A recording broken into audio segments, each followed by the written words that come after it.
Nilizani ndoto zimeisha, lakini siku iliyofuata nilianza kumuona.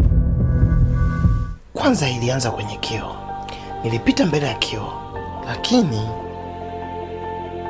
yule mimi wa kwenye kioo alifanya vitu tofauti na mimi. Hakutabasamu nilipotabasamu na hakununa niliponuna, bali niliponuna yeye alitabasamu. Nilienda ofisini. Nikiwa ofisini naongea na meneja, ghafla nikasikia sauti kichwani mwangu. Hii siyo njia ya haraka. Sauti ilikuwa ya kwangu, lakini sikuonyesha chochote wala sikufanya chochote.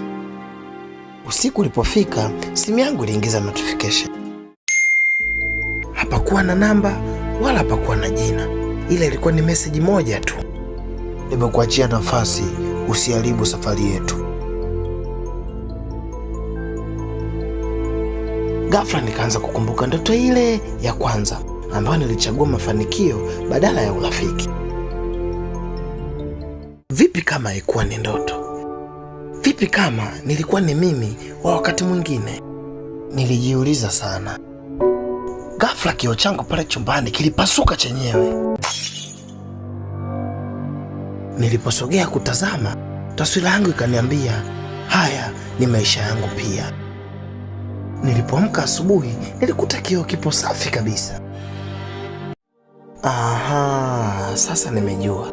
Kumbe kila maamuzi ninayofanya yanaamua kati yetu nani aishi. Nikifanya kosa moja tu, nani atakayeangamia kabisa? Usikose Part 4. Pia usisahau kucomment, kulike na kushare.